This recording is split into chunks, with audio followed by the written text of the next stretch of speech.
It's official. Donald Trump is the president of the United States again. Sworn into office just a few feet away from old Joe and Kamala Harris and his previous nemesis, Hillary Clinton. And the liberal tears are just starting to flow.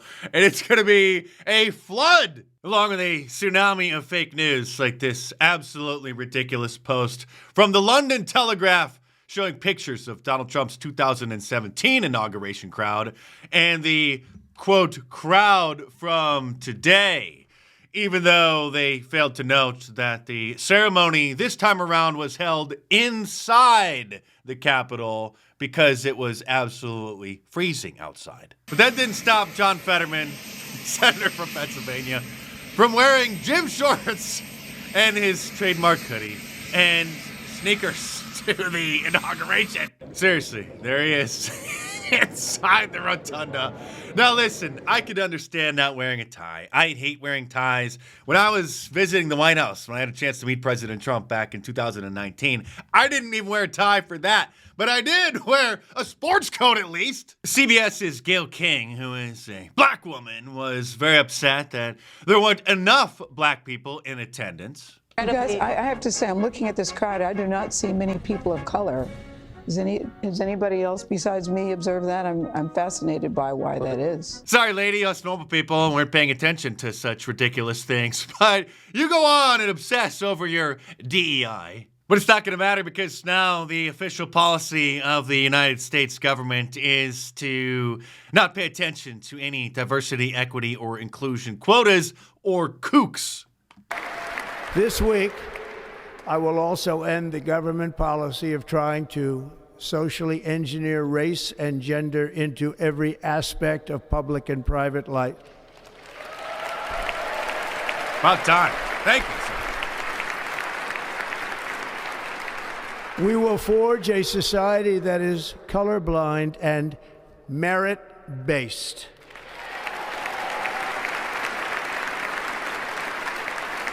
As of today, it will henceforth be the official policy of the United States government that there are only two genders, male and female. Yes. A return to normalcy.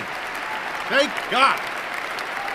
The ceremony went off with only one little hitch, but it didn't even matter, and in fact, made it even better because the music that was supposed to play the theme song for America the Beautiful when Carrie Underwood was going to sing it was broken. There was some technical difficulties, so she just decided to sing a cappella instead.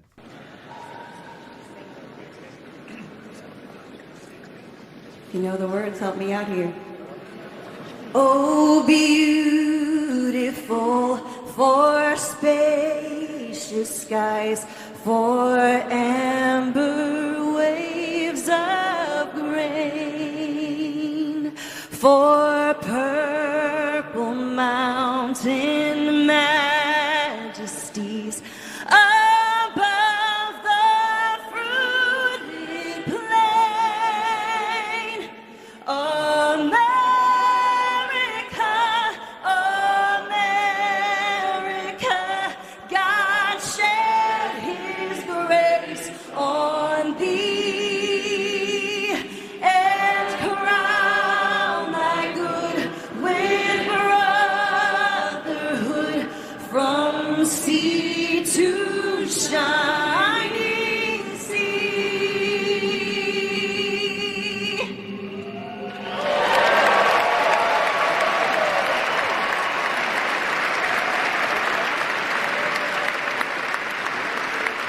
Which then sparked this meme. America, Yes. Way to go, old Joe. And the memes for MAGA 2.0 are already absolutely fantastic. Like this one. Here's Donald Trump getting rid of old Joe right in the trash. Bill Clinton accidentally reenacted the famous jealous girlfriend meme. Mark Zuckerberg also accidentally became a meme when the camera caught him checking out the goods of Jeff Bezos, the founder of Amazon.com's floozy fiancée, Lauren Sanchez. I know this looks like a meme or some AI-generated image because what kind of a tramp would actually dress like this, just wearing a bra under a sports coat to such an event? But that would be Jeff Bezos' floozy fiance. And Mark Zuckerberg, he's a man apparently because he couldn't help but take a little peek. The guy behind him is not looking over her shoulder, also trying to sneak a peek. It's just a little bit hard to tell the depth in the picture. Here is the video where you can see Mr. Zuckerberg takes a quick look and then goes in for a second one, but then the camera cut away. Also, shortly after the Trump administration came back into power, they shut down the immigration app that the Biden administration created to help encourage and facilitate the invasion of the United States by the criminal invader illegal aliens, where they would just download an app onto their phones and then submit bogus asylum requests in advance before they even came here, so that they didn't even have to come and approach the Border Patrol and go to the facility. They just submitted their scam requests in advance. And so now none of them are being processed. Those are some criminal invaders who were on their way here who are now going to have to go back home. The ports of entry where the invaders were allowed to freely enter our country have also been closed. Beyond this point will result in the arrest, prosecution, and possible application of force. And just several hours into the new Trump administration, we also have the first bit of viral fake news that the media is spreading because Elon Musk made an awkward gesture to the crowd, throwing his heart, giving his heart to the crowd, which they then interpreted as, well, you can imagine. And I just want to say thank you for making it happen. Thank you. Whoops. So Jerry Nadler, who you may recall denied that Antifa even exists, he called that a myth, took to Twitter and said he never imagined that we would see the day when what appears to be, see, they're getting very careful now because they know that these clowns are going to start getting sued. Just like, well, Donald Trump sued ABC News and then won.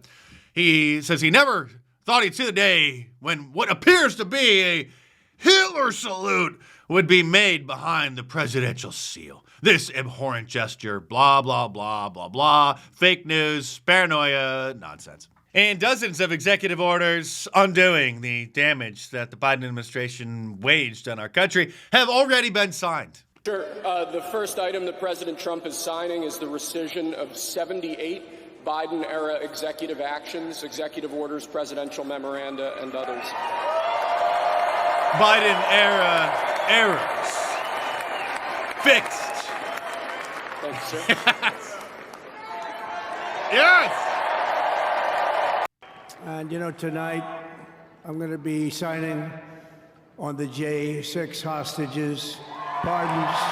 Free Joe Biggs. To get them out. Get them out. And there is word that Joe Biggs and another guy, Ethan Nordine, have been called down from their cells to start filling out their release paperwork. I haven't been able to verify this.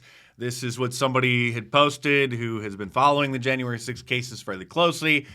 This has not been confirmed, but let's hope and pray that Joe Biggs is a free man by tomorrow morning. And the Democrats don't have a leg to stand on because Joe Biden, in his last few minutes in office, issued a bunch of other preemptive pardons for any and all crimes that his brother and other relatives of his and Dr. Fauci and Congressman Adam Schiff and Adam Kinzinger have committed over the last 10 years. And, of course, during Donald Trump's final few hours during his first term, these same exact Democrats were whining about the possibility that Donald Trump may issue preemptive pardons to members of his family and other associates. Have you ever heard of somebody getting a preemptive pardon who was innocent of all crime? Who's just an innocent person? Have you ever heard of that? Just somebody getting a blanket pardon and they're an innocent person? But no, it's the president's own family. It's people that have been covering up for the president in addition to his own family. Is there an innocent explanation for someone to seek preemptive pardons for family members? Would you do that if you knew you were innocent and just worried about outside forces? The answer to that is going to be no. If you haven't done anything wrong, you sit there and go, what do you need a preemptive pardon for? If he pardons people preemptively, he's essentially telling the public that these people have committed crimes. And we may not be aware of what they are, but the pardon is clear evidence that crimes have been committed. I imagine if he decides to issue these preemptive pardons, it will be cast in a way that he is protecting his family and protecting their reputations from, villainous exterior forces that are against him. First off, we should just take a deep breath and acknowledge the audacity of a president who's so clearly concerned about his own criminal culpability and that of his family members that pardons are a major obsession with him. The idea of a kind of prospective pardon, this sort of permanent federal get-out-of-jail-free card. That seems to be what we're talking about in the case of this, right, with Giuliani and his 3 eldest children who, as far as we know, have not been convicted of a crime. Maybe they've committed a lot, and they don't want to face action. I don't know. It's weird. I wouldn't ask for a pardon. I don't think I deserve one because I don't think I've done anything criminal. But, where does that come from, that concept that you can just kind of wave your magic pardon wand? We have Tish James. We have Xavier Becerra. Mimi Roca is literally my DA in my town. There will be opportunities to prosecute these people regardless if they abuse the pardon power as they are thinking. Hopefully, Ellie, there will be a skyfall on this entire crime family, and there will be another day for them to die. The president does indeed pardon, let's say, Rudy Giuliani or any members of his family. Would you see that, and I asked Preet Bharara this question, as essentially an admission of guilt? I certainly would view it that way. I think millions of Americans would view it that way. If there was no belief in criminality, why would he think a pardon was necessary? While the Democrats' hypocrisy is already off the charts, I have a sneaking suspicion it's only just getting started.